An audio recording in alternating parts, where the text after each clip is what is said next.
नमस्कार दोस्तों, आपका हमारे YouTube चैनल पर स्वागत है। दोस्तों, आज के इस वीडियो में हम बात करेंगे एमपी टेट यानी उच्च माध्यमिक शिक्षक भर्ती वर्ग एक विषय जीव विज्ञान यानी बायोलॉजी के महत्वपूर्ण वस्तुनिष्ठ प्रश्नों के बारे में। तो आइए चलो देखते हैं हर एक प्रश्न को और जानते हैं उस प्रश्न के आंसर को भी। सबसे पहला क्वेश्चन है दोस्तों हमारा, समूह फर्स्ट एवं समूह सेकंड को सही तरीके से मैच कीजिए। यानी दोस्तों, एक तरफ समूह फर्स्ट में कुछ फसलों के नाम दिए हुए हैं, उसी प्रकार समूह सेकंड में उन फसलों के बोटनिकल यानी वानस्पतिक नाम दिए गए हैं। तो हमको समूह फर्स्ट और समूह सेकंड दोनों को सही तरीके से मैच करना है। जैसे गेहूँ, गेहूँ का दोस्तों जो बोटनिकल यानी वानस्पतिक नाम होता है, जैसा कि हम सब जानते हैं, क्या होता है दोस्तों? ट्रिटिकम वल्गियर। क्या होता है दोस्तों?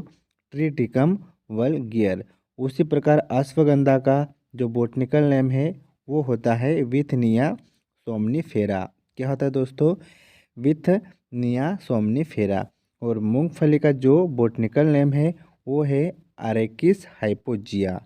और हमारा जो चावल है उसका जो बोटनिकल नेम है ओराइजा सटाइवा। तो इस तरह से दोस्तों हमें गेहूँ, अश्वगंधा, मूंगफली और चावल, इन चार ही फसलों के बोटनिकल यानी वानस्पतिक नाम याद रखना है। आइए चलो देखते हैं अब अगला क्वेश्चन। अगला क्वेश्चन है हमारा दोस्तों, विलयन का परासरणी विभव सदा होता है। यानी जो विलयन होता है उसका परासरणी विभव सदा क्या होता है? तो इसका सही आंसर होगा दोस्तों ऋणात्मक। क्या होता है दोस्तों? ऋणात्मक। तो हमें याद रखना है कि विलयन का परासरणी विभव सदा क्या होता है? तो क्या होता है दोस्तों? ऋणात्मक। आइए चलो देखते हैं अगला क्वेश्चन। अगला क्वेश्चन है हमारा, सबसे छोटा पुष्प कौन सा है? तो दोस्तों हमें सबसे छोटे पुष्प का नाम बहुत ही अच्छे से याद रखना है। जैसे इसमें ए पे दे रखा है विल्फिया, बी पे है गुलाब, सी पे है कमल, डी पे है रिफ्लेसिया। तो दोस्तों इसका सही आंसर होगा विल्फिया। तो आइए चलो देखते हैं हम विल्फिया के बारे में और कुछ नई जानकारी। तो आइए चलो चलते हम अगली स्लाइड पर। दोस्तों जो विल्फिया है वो सबसे छोटा पुष्प होता है। विल्फिया नाम का यह पुष्प विश्व का सबसे छोटा पुष्प है। यह इतना छोटा है दोस्तों, यानी यह इतना सूक्ष्म होता है कि इन्हें माइक्रोस्कोप में ही देखा जा सकता है। दोस्तों जो विल्फिया का पुष्प है वो इतना सूक्ष्म, इतना छोटा होता है कि उसे देखने के लिए हमें माइक्रोस्कोप की ज़रूरत पड़ती है। इसका पौधा जल में पाया जाता है। इसके एक फूल का यानी एक पुष्प का वजन नमक के 2 कण के बराबर होता है। दोस्तों हमें याद रखना है कि जो विल्फिया जो सबसे छोटा पुष्प है, इस पुष्प को देखने के लिए माइक्रोस्कोप की ज़रूरत होती है। उसी तरह इस पुष्प का जो वजन होता है दोस्तों नमक के 2 कणों के बराबर होता है। इनमें कोई जड़, डाली या फिर पत्ती नहीं होती है। और यह दोस्तों शांत एवं साफ तालाब में पाया जाता है। इसे आमतौर पर वाटरमेल या डकवीड भी कहा जाता है। यह एशिया, ऑस्ट्रेलिया महाद्वीप के अलावा अमेरिका के कुछ हिस्सों में पाया जाता है। यह दोस्तों किस कुल का है? अरेसी कुल का एक बीजपत्री पादप है। हमें याद रखना है दोस्तों, विल्फिया अरेसी कुल के अंतर्गत आने वाला एक बीजपत्री पादप है।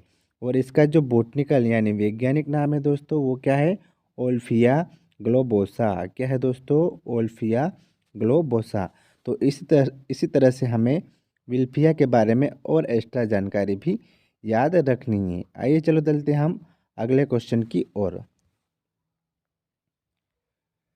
अगला क्वेश्चन है हमारे दोस्तों कि निम्नलिखित में से कौन सा एक कीटभक्षी पौधा है? तो हमें देखना है कि इनमें से कौन सा कीटभक्षी पौधा है।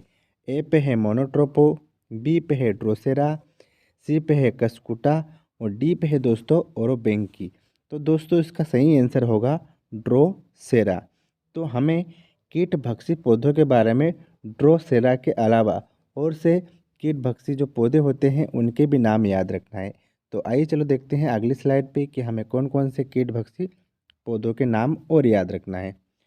दोस्तों, जो कीटभक्षी पादप ऐसी जगह पर उगते हैं जहाँ पर नाइट्रोजन की कमी होती है, यानी जहाँ पर नाइट्रोजन की कमी होती है वहाँ पर कीटभक्षी पादप पनपते हैं, उगते हैं। कीटभक्षी पादप पादप कीटों का भक्षण करके नाइट्रोजन की कमी को पूर्ण करते हैं। यानी दोस्तों, जो ये कीटभक्षी प्लांट्स होते हैं ये कीटों को भक्षण के रूप में ग्रहण करते हैं और उनसे नाइट्रोजन की पूर्ति जो उनके अंदर होती है उसे पूरा कर लेते हैं। यानी कीटों का भक्षण करके ये अपने नाइट्रोजन की कमी को पूरा कर लेते हैं। अब कुछ और कीटभक्षी पौधे हैं जिनके नाम हमें याद रखना है। एक है नेफेंथीज जिसे घटपर्णी कहते हैं, और एक है यूट्रिकुलेरिया, और एक हमने जो याद रखा है ड्रोसेरा। तो इस तरह से नेफेंथीज, घटपर्णी, यूट्रिकुलेरिया और ड्रोसेरा इन कीटभक्षी प्लांट्स के नाम भी याद रखना है।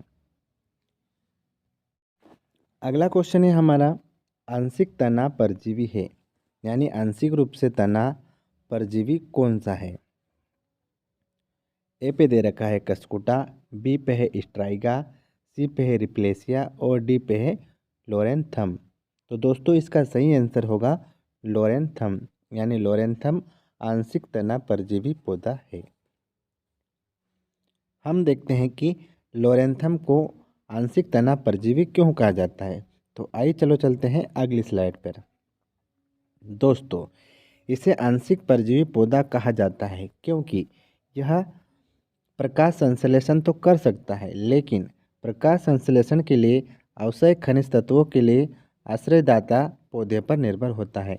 यानी दोस्तों, जो लोरेंथम है जिसे हम आंशिक तना परजीवी पौधा कहते हैं, तो उसका कारण यह है कि ये पौधा प्रकाश संश्लेषण की क्रिया तो कर सकता है, लेकिन प्रकाश संश्लेषण की क्रिया को पूरा करने के लिए जो खनिज तत्वों की आवश्यकता होती है वो खनिज तत्व वो जो उस पौधे पर अपना जीवन व्यतीत करता है, यानी आश्रयदाता पौधे पर वो निर्भर रहता है और आश्रयदाता पौधे से खनिज तत्वों की पूर्ति को कमी को पूरा करता है।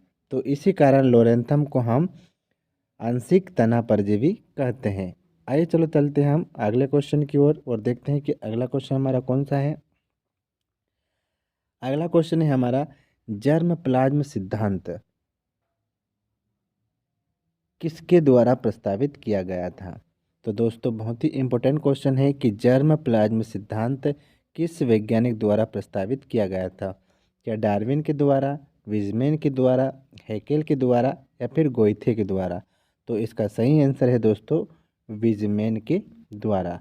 हम अगले स्लाइड पर देखेंगे कि जर्म प्लाज्म सिद्धांत क्या होता है। तो आइए चलो चलते हैं अगली स्लाइड की ओर और समझते हैं जर्म प्लाज्म सिद्धांत के बारे में।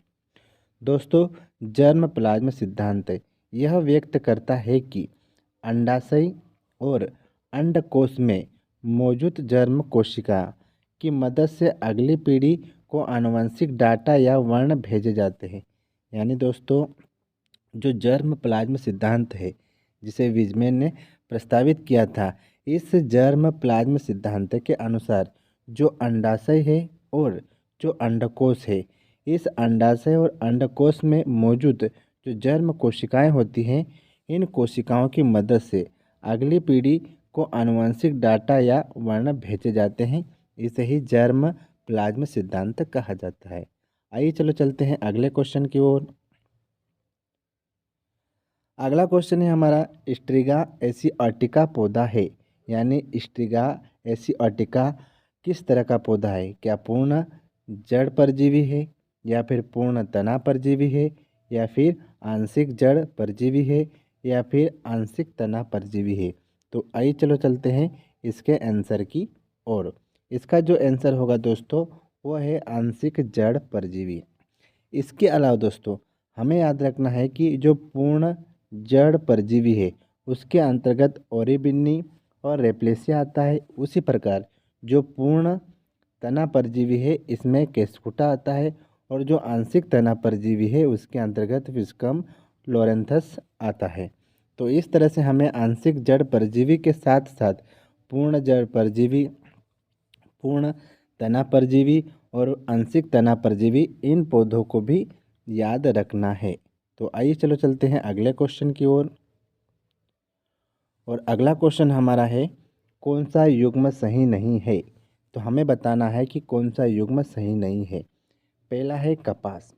कपास मालवेसी कुल के अंतर्गत आता है, तो बिल्कुल सही है, कपास मालवेसी कुल के अंतर्गत ही आता है, मालवेसी फैमिली के अंतर्गत ही आता है। उसी तरह से विथनिया सोलेनेसी के अंतर्गत आता है, कॉफ़ी रूबिएसी के अंतर्गत आता है, लेकिन जो चाय है दोस्तों वो एपोसाइनेसी के अंतर्गत नहीं आता है। तो फिर हमें देखना है कि चाय आखिर आता किसके अंतर्गत है। तो दोस्तों हमें याद रखना है कि चाय थिएसी परिवार का सदस्य है। किसका है? थिएसी। तो इस तरह से हमें याद रखना है चाय के परिवार यानी चाय की फैमिली का नाम। अगला क्वेश्चन है हमारा, निम्नलिखित में से कौन सा सही सुमेलित नहीं है। तो इसमें भी हमें बताना है कि कौन सा सही सुमेलित नहीं है। सबसे पहला दोस्तों उन्होंने दे रखा है कि हरगोविंद खुराना ने संश्लेषित जिन का मॉडल दिया था क्या। तो बिल्कुल दोस्तों सही है ये वाला कि हरगोविंद खुराना ने संश्लेषित जिन का मॉडल दिया था, यानी ये ए वाला इसका आंसर नहीं होगा। उन्होंने हमसे क्या पूछा है कि सही सुमेलित नहीं है, तो हरगोविंद खुराना ने संश्लेषित जिन मॉडल दिया था, यानी ये सही होगा। हमें क्या देखना है कि जो सही नहीं है उसके ऊपर टिक करना है। दूसरा उन्होंने बताया है कि वाटसन एवं क्रिक ने डीएनए का द्विहेलिक्स मॉडल दिया था, तो बिल्कुल हम सभी जानते हैं वाटसन एवं क्रिक द्वारा डीएनए का द्विगुणित मॉडल प्रस्तुत किया गया था। और ग्रेगर जॉन मेंडल ने आनुवंशिकता के नियमों को प्रस्तावित किया। तो इस तरह से ए बी और डी तो इसका आंसर हो ही नहीं सकता है। तो दोस्तों इसका आंसर क्या होगा? सी वाला, जो कि क्या है, रॉबर्ट कोच रक्त वर्ग। तो ये गलत है। हम देखते हैं कि रॉबर्ट कोच ने किस की खोज की है और किसके बारे में हमें बताया है। दोस्तों जो रॉबर्ट कोच है इन्होंने कोलेरा, एंथ्रेक्स और क्षय रोग पर गहन अध्ययन किया था। तो रक्त वर्ग के ऊपर किसने अध्ययन किया था? तो दोस्तों हमें याद रखना है कि रक्त वर्ग के ऊपर चिकित्सा में नोबेल प्राप्तकर्ता कार्ल लैंड स्टिनर व विनर ने रक्त वर्ग समूह की खोज की है। तो रक्त वर्ग समूह की खोज किसने की है दोस्तों? कार्ल लैंड स्टिनर एवं विनर ने। आइए चलो देखते हैं अगला क्वेश्चन। अगला क्वेश्चन है हमारा कि निम्नलिखित में से कौन सा नाइट्रोजन का यौगिकीकरण नहीं करता। तो निम्नलिखित में से कौन सा ऐसा है, कौन सा ऐसा बैक्टीरिया है, कौन सा ऐसा जीवाणु है जो नाइट्रोजन का स्थिरीकरण नहीं करता? क्या माइकोराइजा, फ्रेंकिया, राइजोबियम और साइनोबैक्टीरिया? तो दोस्तों इसका सही आंसर होगा माइकोराइजा। फ्रेंकिया, राइजोबियम और साइनोबैक्टीरिया ये सभी क्या करते हैं? नाइट्रोजन का स्थिरीकरण, लेकिन माइकोराइजा नाइट्रोजन का स्थिरीकरण नहीं करता है। दोस्तों जो फ्रेंकिया, राइजोबियम, साइनोबैक्टीरिया ये सभी नाइट्रोजन का यौगिकीकरण करते हैं, जबकि माइकोराइजा में नाइट्रोजन का यौगिकीकरण नहीं होता है। आइए चलो चलते हैं अगले क्वेश्चन की ओर। दोस्तों यहाँ पे हमारे क्वेश्चन समाप्त होते हैं। जल्द ही मिलेंगे हम अगले वीडियो में अगले नए क्वेश्चनों के साथ में। जय हिंद दोस्तों, धन्यवाद।